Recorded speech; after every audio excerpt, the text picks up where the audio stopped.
Whole spit roasted prime rib, guaranteed to bring down the house. A new Philly cheesesteak made with a spectacular grilled whole beef tenderloin. Smoky Texas-style brisket. You can really appreciate the spice and smoke flavor. Big beef, big meals, and really big taste.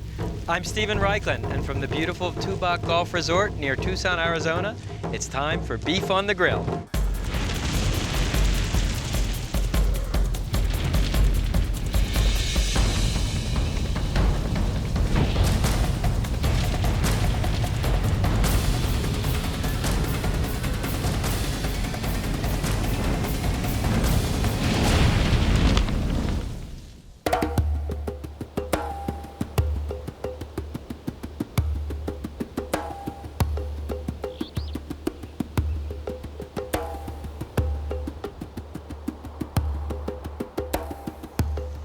Size really does matter.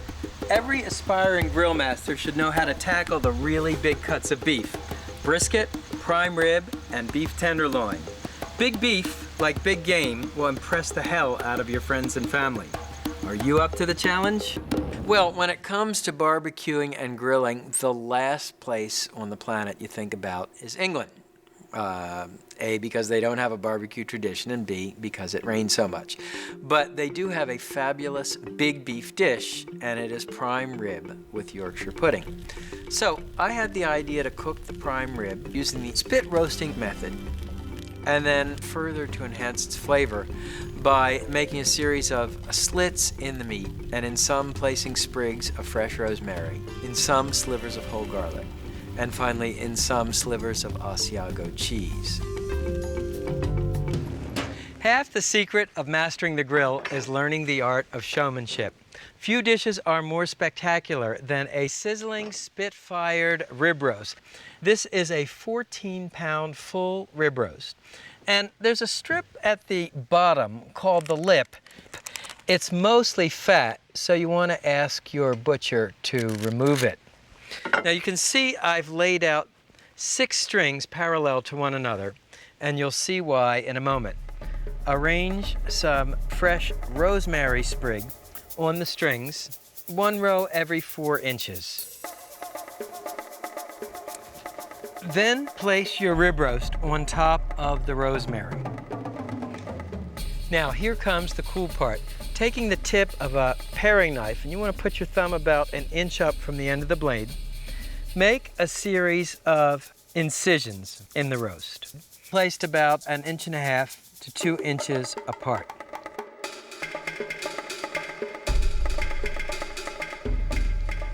Then cut whole garlic cloves in halves or thirds.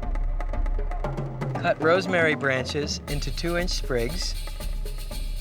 And cut sticks of Asiago cheese sharply on the diagonal.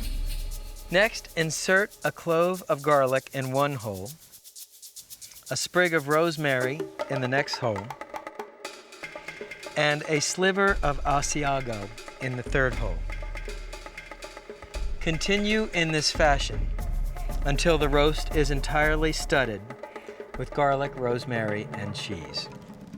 Finally, season the roast on all sides with coarse sea salt and freshly ground or cracked black peppercorns. Now tie the roast into a compact cylinder using butcher's string and a surgeon's lock knot, which is made by doubling this string through the loop.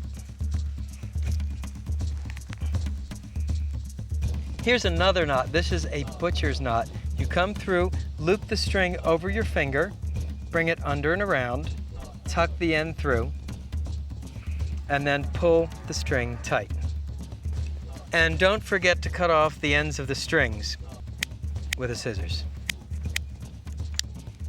So why do you bother to tie up the roast? Well, it gives the roast a compact shape, which fits better on the rotisserie and helps for more even cooking.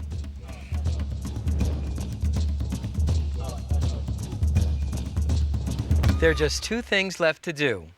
Put the spit in the roast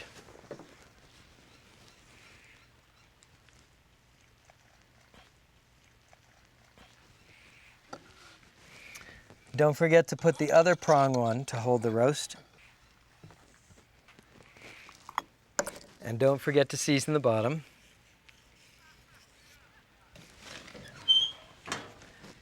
And put the roast on the grill.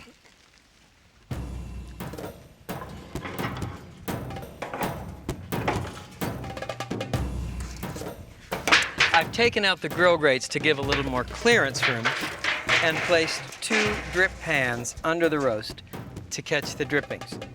Now turn on the rotisserie and close the grill.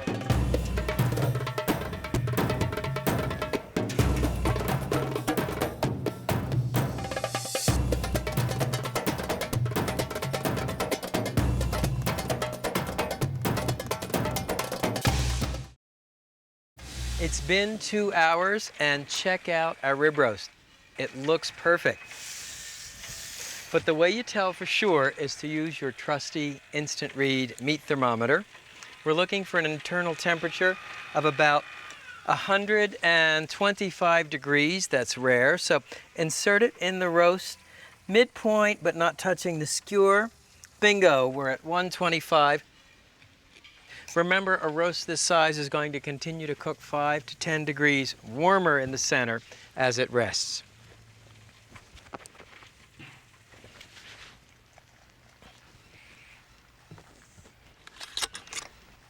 Using your tongs, you want to pull out the turn spit. And you want to let this roast rest about 20 minutes. The meat tenses up during the cooking process, and if you let it rest, it will relax, and you'll find it'll be much more juicy. While the roast is resting, you can cut off and remove the trussing string. Ditto for these stalks of rosemary. And this is going to be a very long 15 minutes.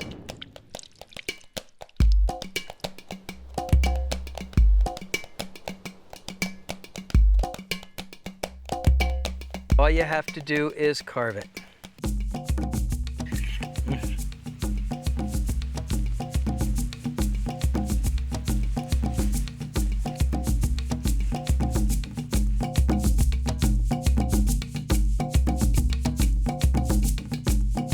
2 more important statistics. 1, this was a 14-pound rib roast. 2, it will serve about 20 to 22 people.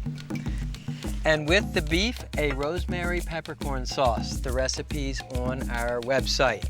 So here you have it. A sizzling, spit-fired rib roast stuffed with garlic, rosemary, and Asiago cheese.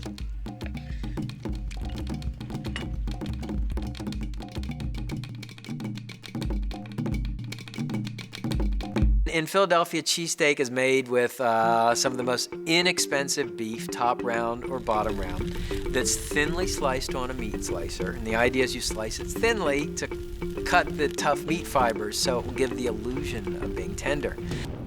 Remember the Philly cheesesteak? Well, here's an uptown version made with a spectacular whole beef tenderloin, stuffed with fire-roasted onions and poblano chilies and provolone cheese.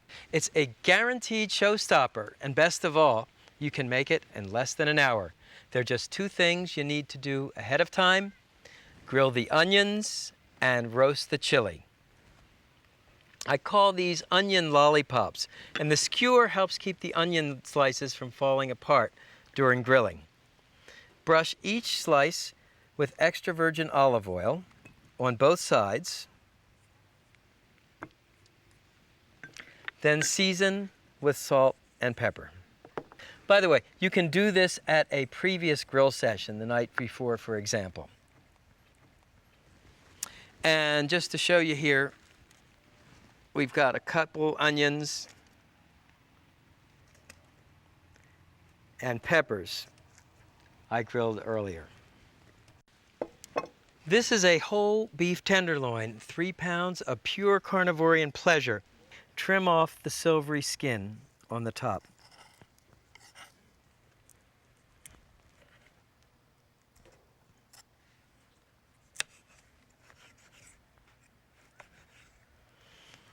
By the way, when you sharpen a knife, never do it directly over the meat. You don't want the metal filings to drop on the meat. Okay. Here comes the cool part. So, Using a chef's knife, cut a deep pocket in the tenderloin.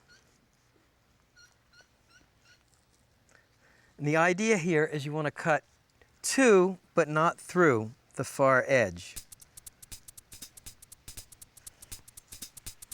Then open up the tenderloin, season with salt, coarse sea salt, as I always use, and cracked or freshly ground black peppercorns. And stuff the steak with provolone cheese, grilled onions, and roasted peeled poblano chilies. Then fold the meat back over itself to reconstitute the tenderloin. You can see I've laid out 6 pieces of butcher's string. And invert the tenderloin onto the butcher's string. Tie it back up into a compact roast. This is our surgeon's lock knot. Loop through once, then once again, pull tight, and tie off the string. I learned this knot from one of my students who is a surgeon.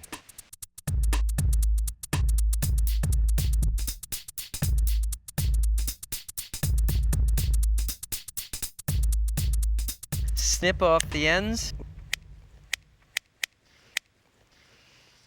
And there's your stuffed tenderloin, and believe it or not, that's the hardest part of the recipe. Now, before it goes on the grill, simply brush it on all sides with extra virgin olive oil and season with a little more of our coarse sea salt and cracked black peppercorns. Now let me show you the grill. This is a wood-burning grill modeled on the grills you find in South America. The grate, for example, is made from these V-shaped bars which channel the fat into the drip pan. The grill is open in front so you can add logs to fuel the fire. And as always, before you put the meat on, brush and oil the grill grate. And here's a trick I learned on a recent trip to Israel. Impale an onion at the end of a carving fork, dip it in oil, and use the onion to oil the grill grate.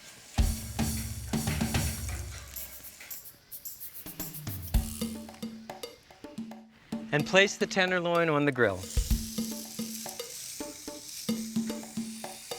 You can test the heat of the fire by holding your hand about 3 inches above the grate. Start counting. 1 Mississippi, 2 Mississippi, 3 Mississippi. Ouch, that's a pretty hot fire. So what's the deal about grilling over wood? Well, it's different than smoking. The wood provides the heat and a delicate smoke flavor. It's not like the heavy smoke flavor you get in Southern-style barbecue. And to ensure even cooking, rotate the tenderloin, and who knows, you might even get a handsome crosshatch of grill marks. The tenderloin cooks for about 4 to 6 minutes per side. You'll give it a quarter turn.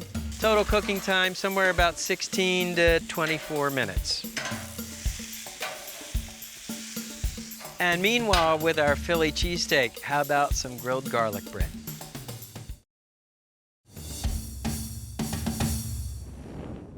This is a flavored butter made with chopped fresh garlic and parsley.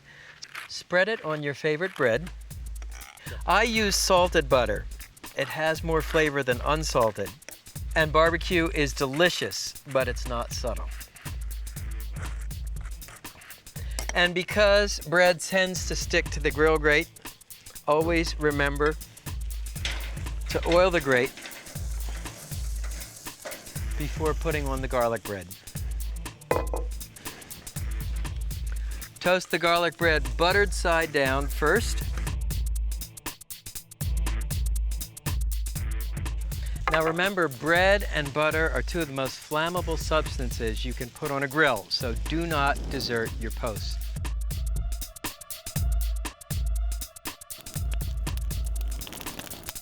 So when the garlic bread is browned on one side, turn it over and brown the other.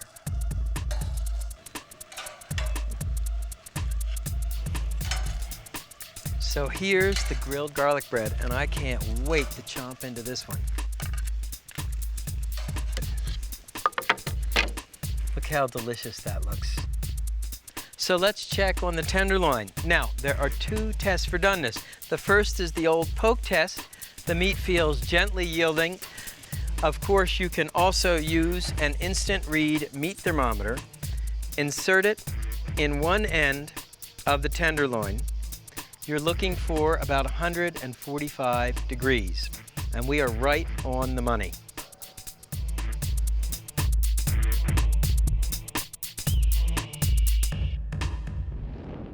I've let the tenderloin rest for about 10 minutes. You never want to cut into meat hot off the grill or it will be dry. Don't forget to remove the string.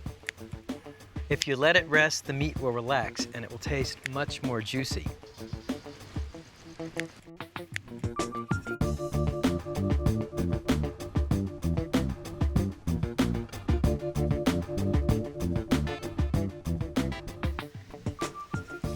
This looks incredible. With a nice blush of red to it, just like I like it. And this is a chipotle mayonnaise. You'll find the recipe on our website. So there it is, from sub shop to showstopper, a Philly cheesesteak you'll never forget.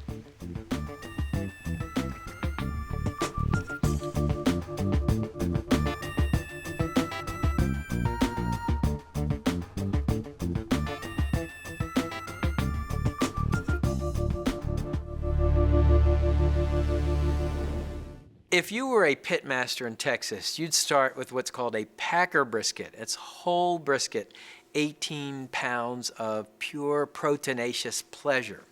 And a packer brisket is covered with about an inch thick sheath of fat. It's great for cooking because the fat melts during the slow smoking process and keeps the meat moist and tender.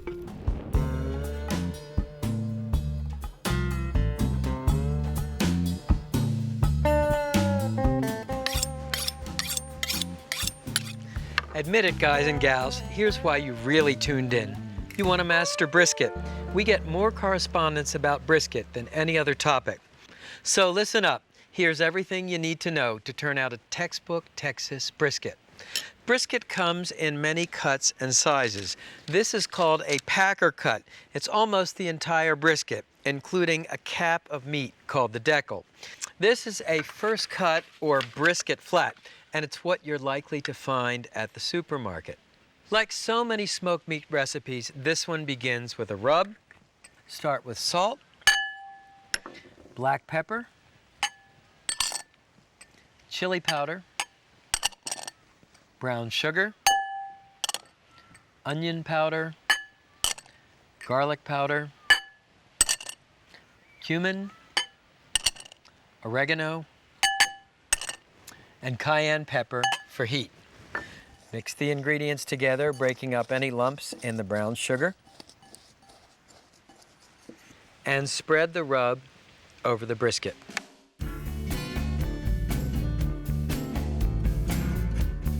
This brisket is going to cook somewhere between 10 and 12 hours, and the fat will keep it moist during the cooking.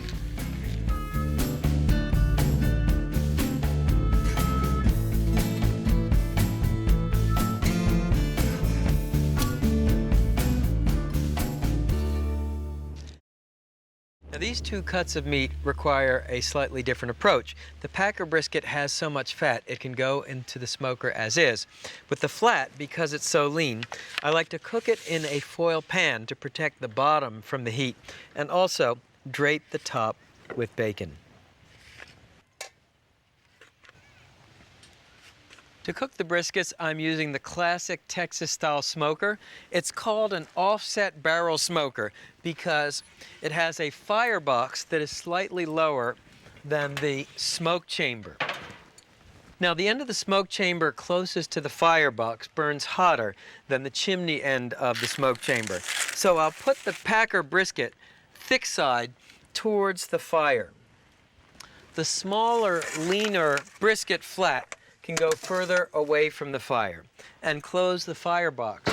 The way the smoker works is you build a fire with charcoal, and that charcoal fire is going to be what provides the heat. And then to generate the smoke, toss a couple of soaked oak logs on the fire. A couple more points. The way you control the heat in one of these smokers is by opening and closing the dampers. Wide open gives you more air, more heat. Closed damper cuts down the airflow, gives you a lower heat. This smoker comes with 2 thermometers because the heat differential closer to the fire, further away from the fire, is about 25 degrees. Now, brisket is relatively easy to make. You saw I seasoned it right in front of you. However, it does require patience. That Packer brisket's going to take about 10 to 12 hours. The brisket flat is going to take about 4 to 6 hours. Let me show you how to make the mop sauce. Mop sauce consists of vinegar, beer, garlic salt, brown sugar, hot pepper flakes, and black pepper. You know what? It's a shame to waste that beer. Whisk until the sugar is dissolved. And the purpose of a mop sauce is to help keep the brisket moist during cooking. And it also adds an extra layer of flavor. What you want to do is mop the briskets once an hour with the mop sauce.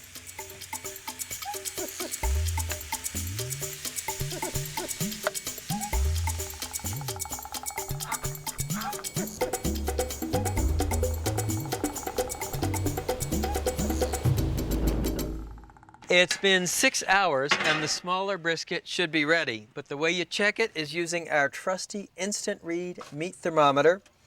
We're looking for about 190 degrees. Bingo. So you can use a meat hook to take the brisket out, and we'll transfer it to a cutting board, and look how juicy.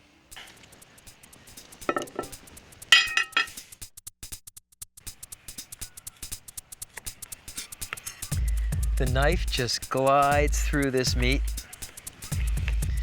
And check out this smoke ring.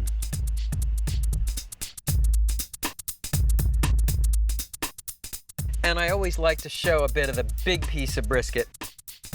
This is a Lone Star barbecue sauce. The recipe is on the website. But you know what? When I make brisket, I always serve it with the sauce on the side so you can really appreciate the spice and smoke flavor. Let's see how we did. Texas-style brisket. It tastes like big beef should.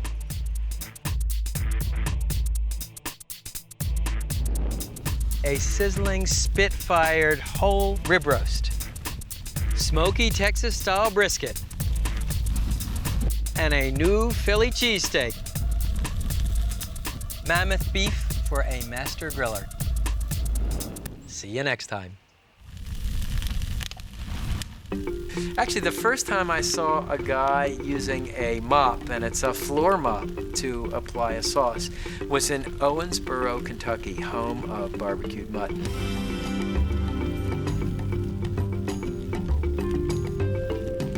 Well, my first thought was, boy, I hope he started with a clean mop.